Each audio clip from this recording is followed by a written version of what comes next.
Hey, what's going on, everybody? Today is Tuesday, May 28th, 2024. And you are listening and watching the Daily AI Show live. And with us today, we have Beth, Jyunmi, Andy, Eran, and I'm Brian. And today, actually, this is a conversation that Eran brought to us in the Slack channel. Eran, we always talk about this, that we have a back Slack channel that is sort of all things Daily AI Show behind the scenes. It's where we come up with new show ideas, obviously. But there's all sorts of conversations in there. We'll give you a quick hint and sneak peek that we will have a newsletter coming out very, very soon. And part of that newsletter will be giving people a little bit of a peek behind the curtain into that Slack channel, because we've had people ask us for that before and say, hey, we'd like to know what else you're talking about when you're not on the live show. And the reality is we're in the last week, I got an update and it said there was over 150 different chats or posts, I guess it would be, inside our Slack channel. So it just kind of tells you the volume that the seven of us have. And so we thought, okay, what's some better ways to be able to share that with you? Well, one way obviously is like we're doing today. And there'll be more to come on the newsletter, how you can sign up for it and all the goodness that will come with it. We're still working on it. And by the way, if you have suggestions about things you'd like to see in the newsletter, hey, we're all ears, because we definitely want to put something out that not only do we think is value added for our community and the people who are listening to us, but obviously we would love to have stuff in there that you guys think is value added as well. Bringing us back to the topic today, Eran, you shared with us, and I'd love for you to just maybe start us off with a little bit of a background, but this is by a gentleman called Marcus Sheridan, who I personally didn't know, but Eran, you posted about it, and Carl said he also knows this guy and was a mentor to him. And he wrote a LinkedIn article not too long ago, May 22nd, so a week ago, called 3 Questions Companies Are Ignoring About AI, but Must Confront. And that's really going to be the topic of this show. First, we'll talk about who Marcus is, but then obviously we want to dig into these 3 questions and give you our opinions, our thoughts, our perspective on those 3 questions and how they are going to impact people, how they're going to impact your business or what you currently do in industry. And that's kind of what Marcus is getting at. So there's the setup. Eran, can you kind of help me out, help our audience out with who Marcus is, how you know him, and let's just start there. Sure. So for those of you who don't know, Marcus Sheridan is he's a specialist in content marketing, is probably the easiest way to put it, which is a large part of what I do for my business. And he wrote this book, They Ask You Answer. You'll notice that I've got lots of little post-it note thingies there that gives you a hint of how much value is in there. There's an interesting backstory here. So he used to run a swimming pool installation business in the States. And when the GFC hit, the global financial crisis, his business literally fell off a cliff. And so what he started doing at the time, out of desperation more than anything else, was thinking about what kind of questions do people have when it comes to buying a swimming pool, because we're not talking about a $500 purchase here. We're talking $10, $20, $50, $100,000. What kind of questions do people have, and what kind of answers are they looking for? So to me, it was basically SEO in some respects, but he basically started creating blog content for the website, and it took off really successfully very early. It was probably back in the days when it was really easy to put decent content up and you would get found on Google pretty easily. It's a lot tougher to do that nowadays. But he took his business from there, and he is now to me, he's like the guru. I don't necessarily use that term favorably sometimes, but he's somebody I trust when it comes to this stuff. And his whole motto is that before somebody buys from you, they need questions answered, and they need to know that you're reliable and trustworthy and can, do the job that they're looking to pay someone to do. So that's his background, I guess. Interesting enough, before the book came out, and it's available on Amazon, he had an ebook version of it that he gave away in the very early days, which I want to say was probably at least 5+ years ago. I actually read that ebook while I was in hospital. So I got my partner to print it out and bring it to me. So while I'm in hospital being ill and all sorts of fun stuff, I read the book, and that was he just impacted with me big time about how I love his philosophy about business and marketing and that kind of stuff. And I still do. I mean, my whole business is really built around the concepts that he teaches. That's Marcus in a nutshell. He's got lots of content obviously out there. So So that's Very that's the starting point. I think it's always cool when you were just talking about this, obviously, and whether you intentionally or unintentionally find yourself with free time to sit down and read a book and just consume it. But I love that idea of when somebody, like, you're just flipping the pages and it feels like they're talking directly to you, and you're going like, yes, this is what people need to be thinking about and stuff. So that's really, really cool. And I know Carl couldn't be here on the show today, but Carl had mentioned in the Slack channel. We'll let him talk about it more maybe when he's back, but he was saying that Marcus was a mentor to him as well. Now, I don't know if that means in the personal sense, or like you're saying, Eran, he just really liked his teachings and whatever he was writing a blog about stuff. So we'll have to get, maybe, unless anybody else knows, we'll have to get a clarification on Carl on that. I think Carl said he met him at a conference, but whether there was anything beyond that, and maybe he was just like me, bought the book, loved it, and has sort of taken that philosophy on. I'm not sure. Yeah. Stay tuned. It's not one of the 3 questions, but it is a question we will answer. And listen, we're growing here. We're peanuts away from hitting our first 1,000 subscribers on YouTube, which we're very, very excited about. Quick squirrel note on this one. I happen to be over at Disney Springs this holiday weekend, walking around with my wife and having a good time. If you don't know, like, Disney Springs is like a free open air mall, let's call it, at Disney. It doesn't cost anything to get into.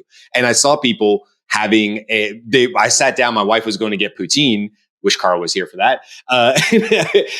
There was a couple standing in front of me, and they were clearly doing a YouTube review of food. And you see this from time to time around the Disney parks. Is very popular. I said, so they finished filming. I was very quiet, and I said, what's your channel? And they were like, oh my God. So thank you so much for asking. Anyway, long story short, they've now built up to about 9,000 followers. And we were talking about the fun of hitting that first 1,000 followers and how you really just feel it, So anyway, I say all that to say, my sidebar was, pretty soon Marcus is clearly going to have us on stage with him, and it'll just be a matter of time before he sees the value in the Daily AI Show crew here, and he's inviting us up on stage. And some of our other friends, we'll just start calling him our friend, and that will manifest its way through. And people will say to him, "How do you know the Daily AI Show?" Marcus will be like, "I don't, but maybe I should." Hey, if you're listening, Marcus, let me know. I'd love to interview you for the show. Hey, listen, you never know. SEO works in weird and mysterious ways, and his name will be part of the writing for both YouTube in the show description, as well as all the other places. So who knows? He may see himself get linked on LinkedIn. This is the article. I just pulled it up on the screen. And again, it's called 3 Questions Companies Are Ignoring About AI But Must Confront. And I want to make sure that now we kind of have a feel for who Marcus is. And on here, he says he's a keynote speaker helping sales, marketing, leadership professionals connect deeper and win more trust, and so on and so forth. And he's currently got 76 articles on LinkedIn, which is a handful for sure. So he has a bit of an intro here, but this is really where we want to get into the meat potatoes of today's conversation. And let's just go ahead and give a little quick opening here, and then we'll talk about question number 1. So he does say he's blessed to travel and so on and so forth, some big, some small. But what I am seeing is the same. And he has this in bold and italics. There are very few hard conversations happening with AI. And what are the hard conversations we need to be having? Here are 3 questions you should be discussing in your company right now. So let's discuss them. Number 1, how much of a threat is AI to our industry and company? Meaning whatever, insert you, right? Insert your company industry.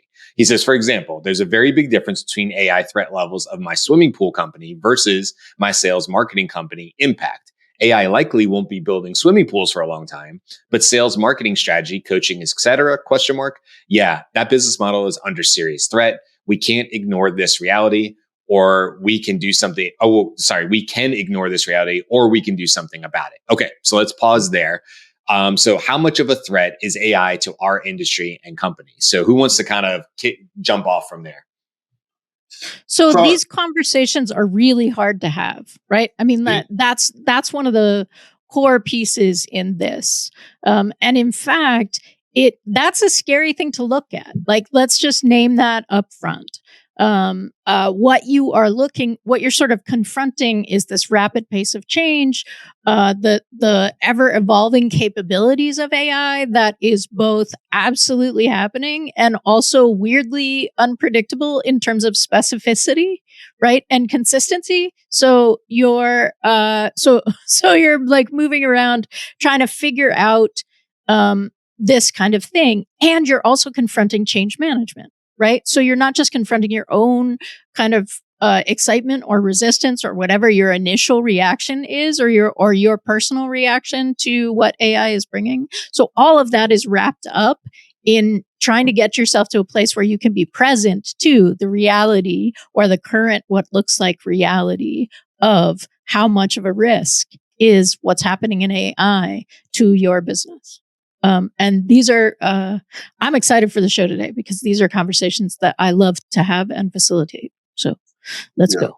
One of the things I guess I would say about this, I've got a bit of a personal experience that might give some people a bit of insight to this. So primarily my background has been paid advertising, like Google ads and Facebook ads. And I think it was about 2 years ago, I don't remember exactly, a lot of you may or may not know this, but Apple decided they were going to start blocking Facebook ad tracking. Now, we all know that Facebook tracks you and it follows you around the web and it serves you content based on what you do and what you engage with.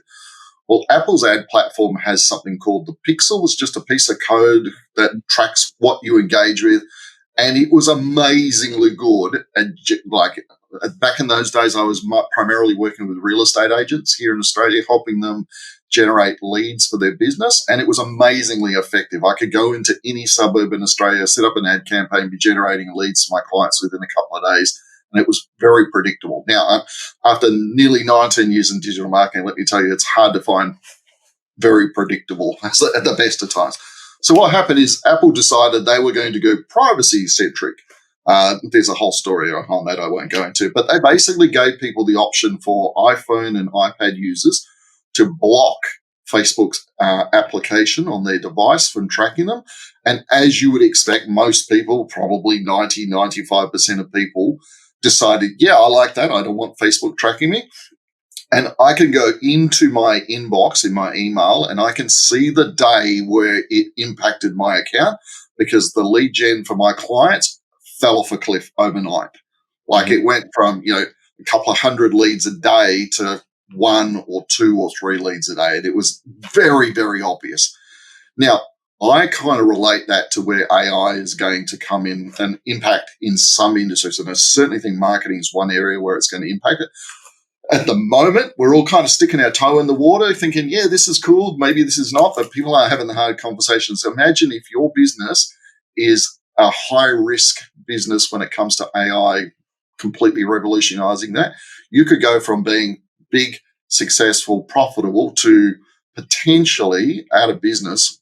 I don't want to over-dramatize this, but potentially out of the business in a day or a week or a month. And so that's why I think it's really important. That's why I sent this article through to everyone. That's why I think it's really important that you start having these conversations. And if you don't have anyone in-house that is an expert on this, and chances are you don't, then you need to start talking to people who know more about it. Obviously, we're all available if you want to do that. But that aside, you need to be getting more information and you need to start thinking about how am I going to adapt to this if it impacts my business. And it will. There will be a lot of businesses out there that will be impacted significantly, hopefully for the better, but potentially for far worse. Yeah, I think you bring up a good point. And one area I've definitely seen this, we've all seen this, is LinkedIn, right? So LinkedIn has been around for many years, although it's funny how it's sometimes seen as still a bit of a startup. Microsoft has owned it for a decade or more. It's growing considerably. We all lean on LinkedIn. Hell, this show is live on LinkedIn. Hi. But the one of the things that obviously I work a lot, and before AI, I solely focused on LinkedIn strategy for my clients, and obviously part of that was building a personal brand.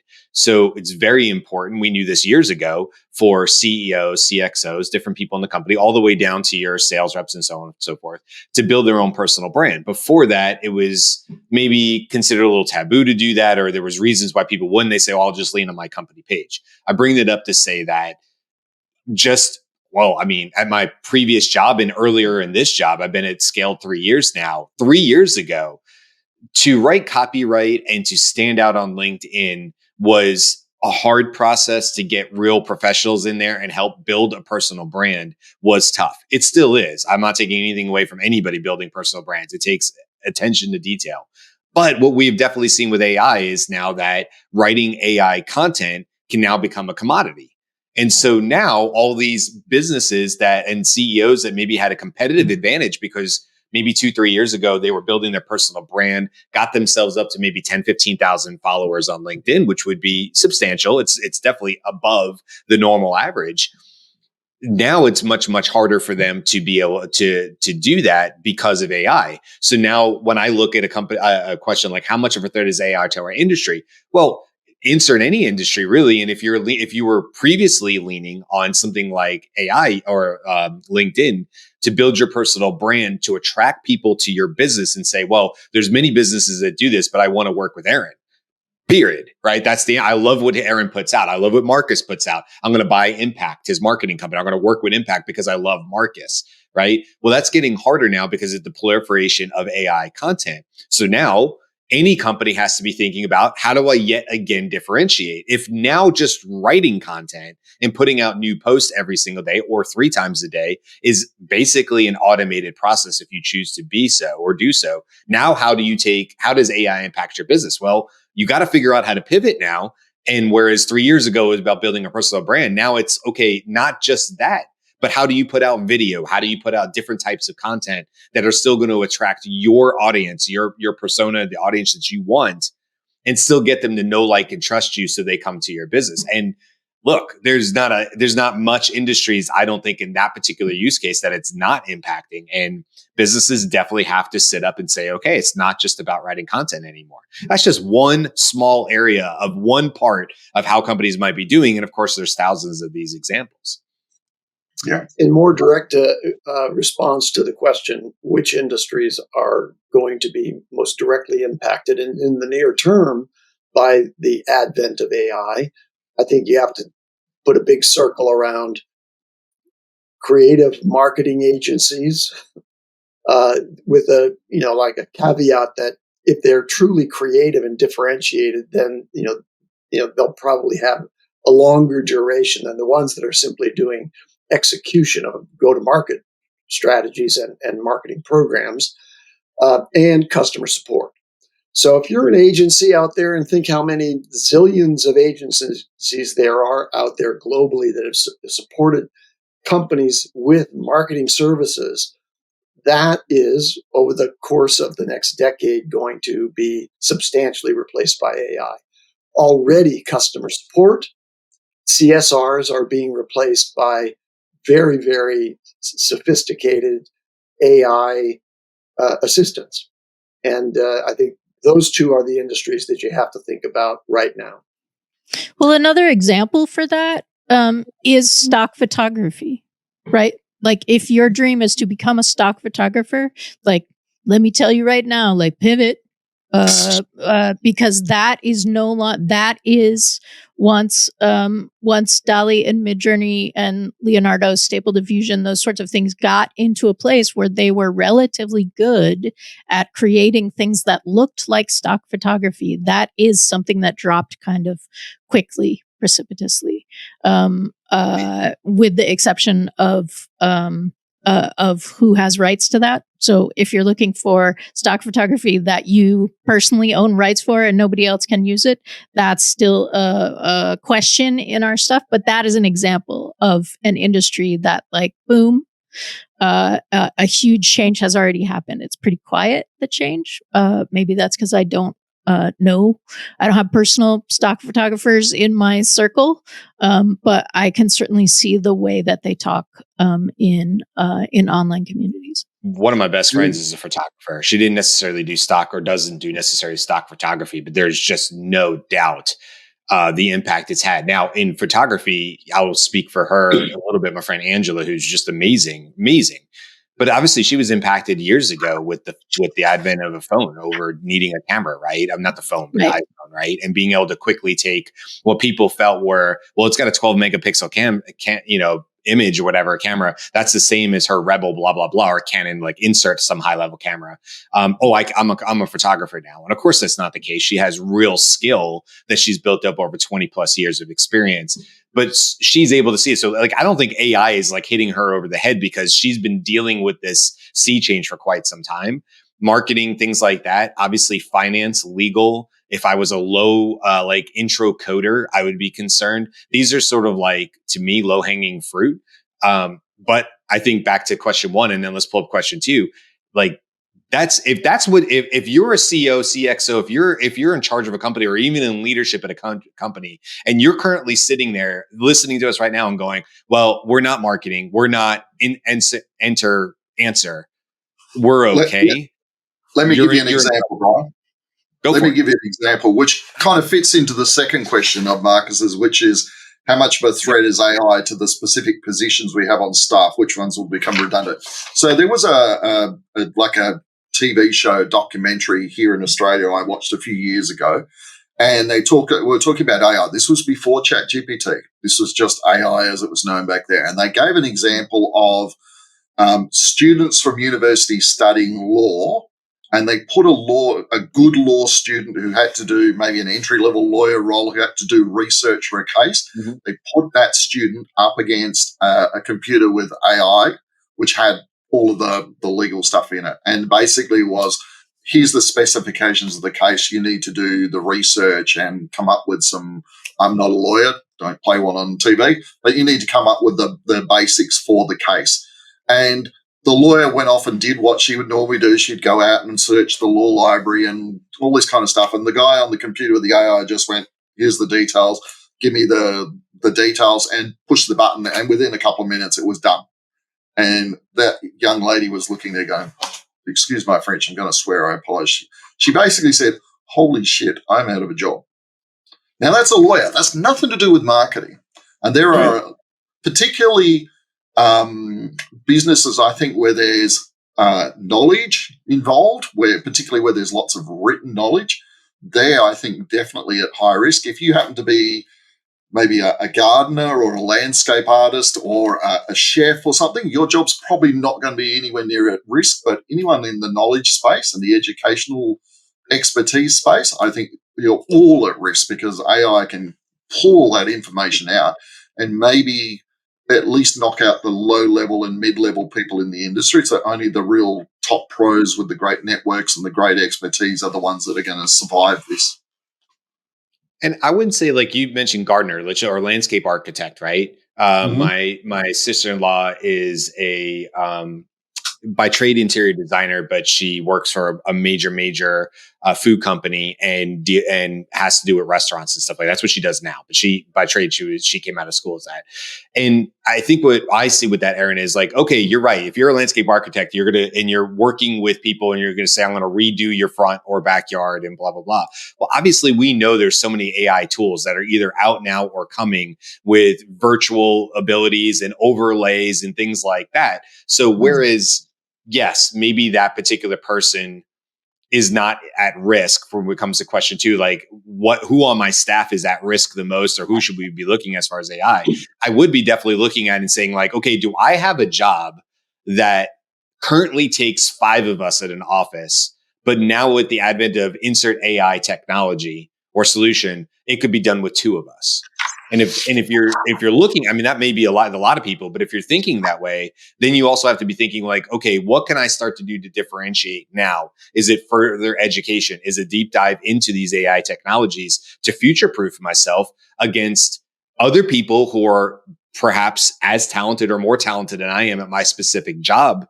And how am I going to protect myself to make sure I still have a job in 5-10 years? And you have to be thinking, this is my opinion, but how can I dive in? How can I figure out how to use AI to my advantage? So the question that Marcus is proposing is which staff people, which positions. And I would suggest that the more fruitful question in this context is which tasks.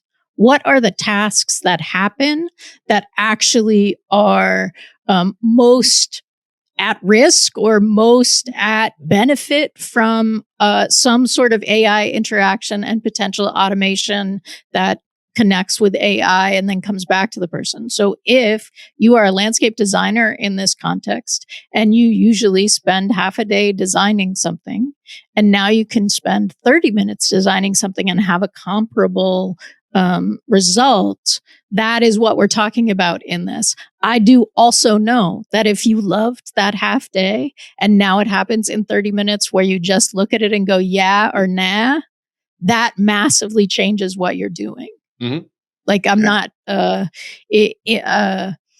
ignoring that experience and what that is, but that is the context of what we're talking about. So it's actually, I think, easier to look at tasks and how much of a position is engaged in those specific tasks.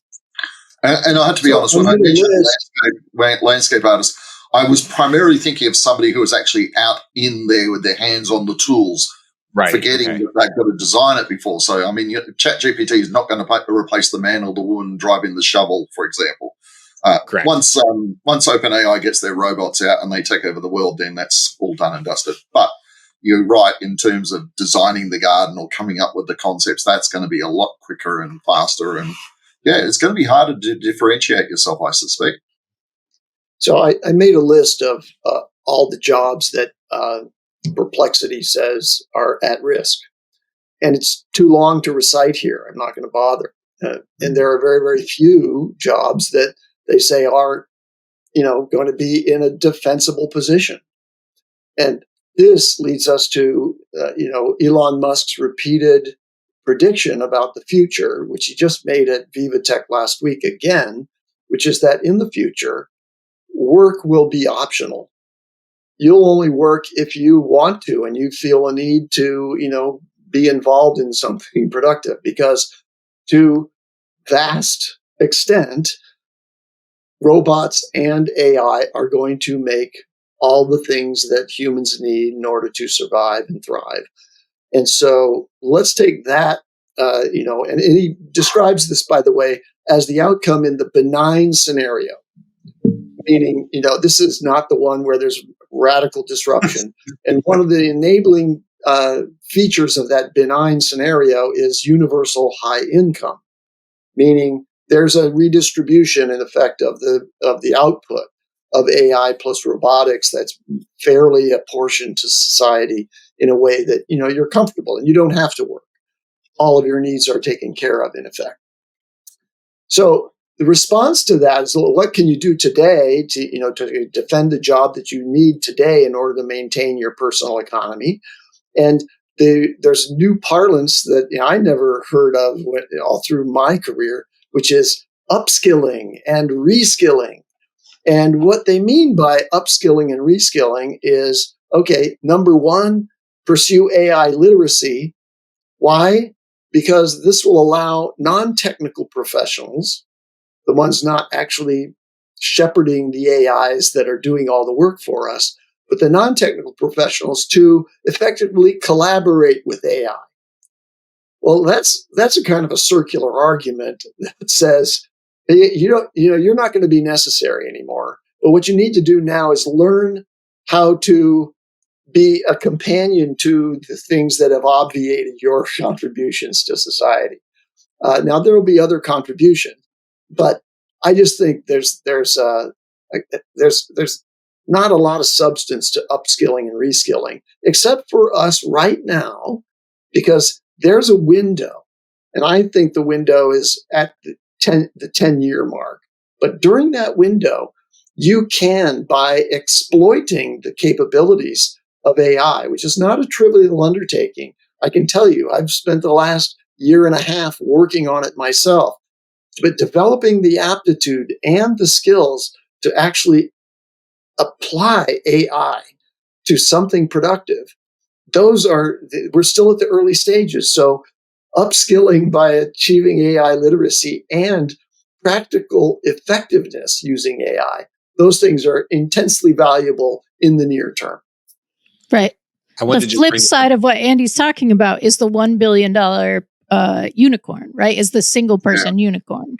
Upskilling, relying on AI to help you do that. Brian. I just wanted to point out that Andy had either intentionally or not intentionally rolled into the question number 3 or the third question. So I wanted to call that out, which is about upskilling. So the question was, how are we upskilling our staff so that we're creating a culture of AI now and not just waiting to be passed by from our competitors? And he actually calls out, Marcus does in the article about Moderna. And this is from the CEO, Stefan, I don't know, CEO of Moderna. We believe very profoundly at Moderna that ChatGPT and what OpenAI is doing is going to change the world. We're looking at every business process from legal to research to manufacturing to commercial and thinking about how to redesign them with AI. And Mark is just pointing out that these are the rare cases, not the exception to the rule. And he goes on to say the reality is CEOs need to get in the AI sandbox and make it a major initiative. This starts by getting the leadership teams in the AI sandbox with them. Next, they need to identify the AI champions. Then comes the training, education, et cetera. So this is I would consider this to be a common play, right? You get top-down support. Sometimes you can build it from bottom up. I will tell you, just in my experience, that we have actually had a lot of success at scaled with going bottom up. We thought initially, and I'm not saying it doesn't work this way, but initially our thought was get the sales leaders, explain to them, teach them, do whatever we need to do to convince them that AI should be a priority and they do need to be in the sandbox, then filter it down with education, right? Just exactly what Marcus just said. That does work. But I will tell you what we are finding, just in my use case, is that is actually we're finding more bottom up. What we're actually doing is finding that there are thousands of sales reps who are using ChatGPT or similar tools every single day, and their leadership has zero idea.